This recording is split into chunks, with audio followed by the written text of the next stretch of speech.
यीशु मसीह कौन है?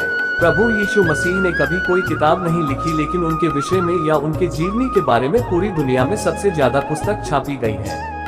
उनके जीवन के कुछ महत्वपूर्ण घटनाएं व तथ्य दिए गए हैं। इस लेख में हम देखेंगे कि वास्तव में यीशु मसीह कौन है। Who is Jesus Christ? स्वर्गदूत ने आकर मरियम और यूसुफ को बताया कि उसका नाम यीशु रखना, जिसका मतलब है परमेश्वर उद्धार करता है, बचाता है। यीशु को अंग्रेजी में जीसस कहा जाता है, जो मूल भाषा यूनानी से लिया गया है।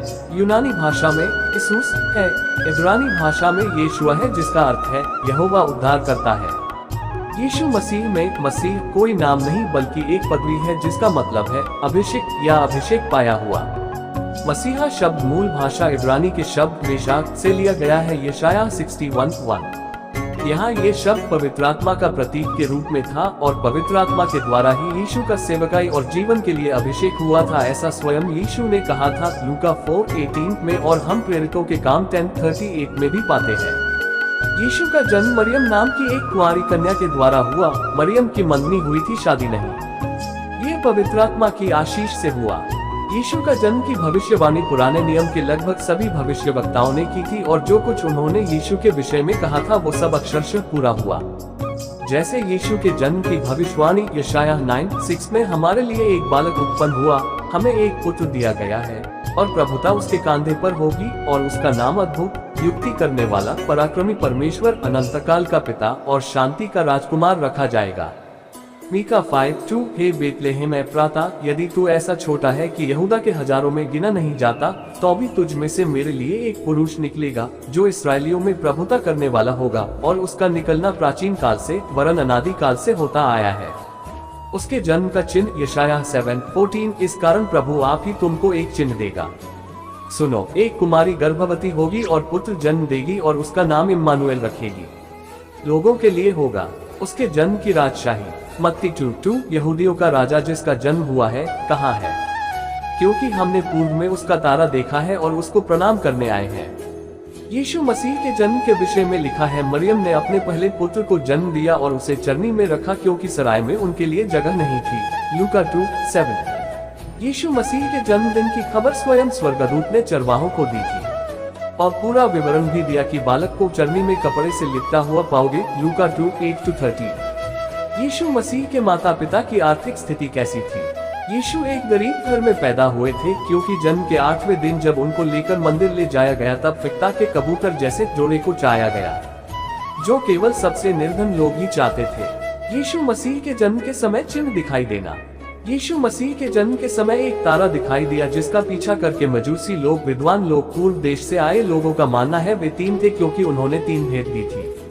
वे चरनी के पास गौशाले में नहीं आए थे, बल्कि घर में आए थे जहां यीशु बालक थे, अर्थात चल सकते थे। वे शिशु नहीं थे, और उन विद्वान लोगों ने यीशु को दंडवत किया, यीशु की आराधना की। शायद इसी कारण हेरोदेस राजा ने 2-2.5 वर्ष के बच्चों को मरवाया था। मत्ती 2:11-12। यीशु मसीह का बचपन। यीशु मसीह बचपन से ही बड़े विद्वान थे, क्योंकि उन्होंने 12 वर्ष की उम्र में ही बड़े बड़े फरीसियों को, जो उस समय विद्वान कहलाते थे, अपनी शिक्षा से चकित कर दिया था। यीशु मसीह ने अपने जीवन काल में कभी भी किसी से भी, चाहे वो काम हो या शब्द हो, माफी नहीं मांगी, क्योंकि यीशु मसीह ने अपने जीवन काल में कभी कोई गलती नहीं की, कभी कोई गलत शब्द नहीं कहा। यीशु ने पूरा जीवन निर्दोष व पापरहित बिताया, वे पूर्ण रूप से निष्कलंक थे। यीशु के सांसारिक पिता अर्थात यूसुफ पेशे से एक बदी थे, इसलिए यीशु भी उनके साथ बड़ाई का काम करते थे। यीशु मसीह ने 30 वर्ष की आयु में यूहन्ना बपतिस्मा दाता से यरदन नदी में बपतिस्मा लिया, और पानी से बाहर आने के तुरंत बाद स्वर्ग से परमेश्वर ने कहा, हम मेरा प्रिय पुत्र है, जिससे मैं अति प्रसन्न हूँ। और यीशु पर पवित्र आत्मा कबूतर के समान उतरा। यीशु बपतिस्मा के तुरंत बाद 40 दिन और रात निराहार उपवास किया और प्रार्थना किया, जहाँ शैतान ने उनकी परीक्षा ली, जिसमें यीशु ने पवित्र शास्त्र के द्वारा ही शैतान को परास्त कर दिया। यीशु ने उन 40 दिनों की उपवास और प्रार्थना के बाद लोगों के बीच अपनी सेवा शुरू की। उनकी सेवा काल में ऐसा कोई भी रोगी नहीं हुआ जो यीशु के पास आया हो और चंगाई न पाया हो, फिर वो बीमारी कैसी भी क्यों न हो। जब हम बात कर रहे हैं Who is Jesus, तो ये बात दर्शाती है कि यीशु ही परमेश्वर है। यीशु मसीह की शिक्षाएं। यीशु के उपदेश इतने प्रभावशाली होते थे कि उन्हें लोग रब्बी अर्थात गुरुओं का गुरु कहकर पुकारते थे। उनकी शिक्षाएं विश्व प्रसिद्ध हैं, जिनमें से कुछ को पहाड़ी उपदेश भी कहा जाता है। जिसने पूरे विश्व में प्रभाव डाला है। उसने अधिकार के साथ सिखाया, ये कहते हुए कि मैं तुमसे सच सच कहता हूँ। यूहन्ना 3:3 उसके सिखाने में सादगी और विनम्रता थी। उन्होंने कहा, मुझसे सीखो, मैं मन में दीन हूँ।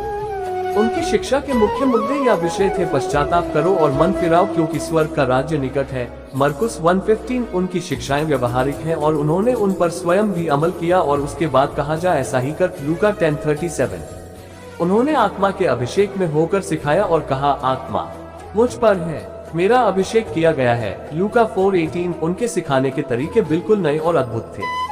उन्होंने कहा, मैं एक नई आज्ञा देता हूँ। यूहन्ना 13:34 ईसा मसीह के चमत्कार। यीशु ने अपना पहला चमत्कार काना शहर में एक शादी के दौरान पानी को दाखरस में बदलकर दिखाया। उन्होंने अपने चेलों को बचाने के लिए समुद्र में पानी के ऊपर चलकर आए और आंधी और तूफान को आज्ञा दी और वो आंधी थम गई। यीशु मसीह ने अपने सेवा काल में 3 मुर्दों को जीवित किया, जिसमें एक लाजर नाम का व्यक्ति भी था जो 4 दिनों से मरा हुआ था। यीशु के अनुयायी और श्रोताओं को जब उन्हें भूख लगी तो 5 रोटी और 2 मछली से लगभग 5000 लोगों को भरपेट खिलाया और उसके बाद 12 टोकरे भरकर बच भी गए। इस प्रकार प्रभु यीशु ने अनेकों अद्भुत चमत्कार करके लोगों चिन्ह दिखाया कि वही परमेश्वर है। यीशु मसीह के कितने चेले थे?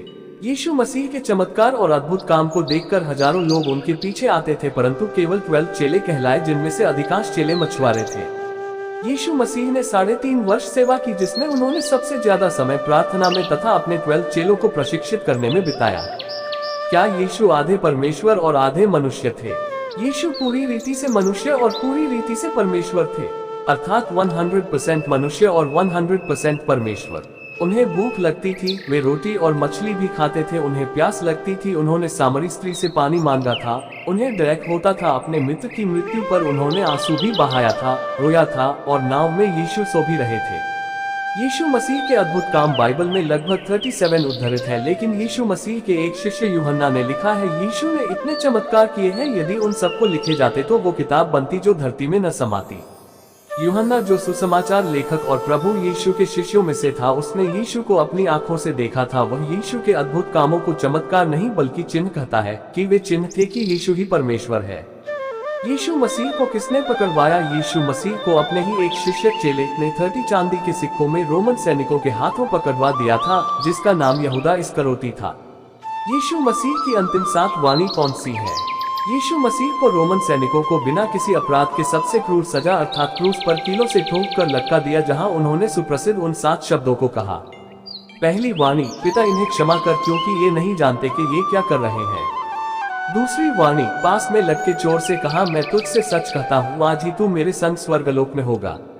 तीसरी वाणी, पिता मैं तेरे हाथ में अपनी आत्मा सौंपता हूँ। चौथी वाणी, हे नारी ये तेरा पुत्र है। पांचवी वाणी, मेरे पिता तूने मुझे क्यों छोड़ दिया। छठवीं वाणी, मैं प्यासा हूँ। सातवीं वाणी, सब कुछ पूरा हुआ। यीशु मसीह की मृत्यु का समय। यीशु मसीह की मृत्यु के समय कई मुर्दे कब्र में से बाहर आ गए थे। यीशु मसीह को एक गुफानुमा कब्र पर रखा गया, जहां से वे तीसरे दिन पुनः जीवित हो उठे और बहुत से लोगों को दिखाई दिए। यीशु मसीह इस वायदे के साथ कि मैं तुम्हारे लिए स्वर्ग में जगह तैयार करने जा रहा हूं और तुम्हें लेने जल्द ही वापस आऊंगा, वे स्वर्ग में उठा लिए गए। यीशु मसीह के स्वर्गारोहण से पहले उन्होंने अपने अंतिम शब्दों में कहा, देखो जगत के अंत तक मैं सदैव तुम्हारे संग हूँ। जब बाइबल में उन्होंने एक भी जगह झूठ नहीं बोला और न ही कभी कुछ ऐसी बात बोली जिससे उन्हें किसी से माफी मांगनी पड़े, और उन सभी भविष्यवाणियों को पूरा भी किया जिसमें उनका जन्म और मृत्यु भी शामिल है, तो वो अपने वायदे के अनुसार जल्द ही आने भी वाले हैं।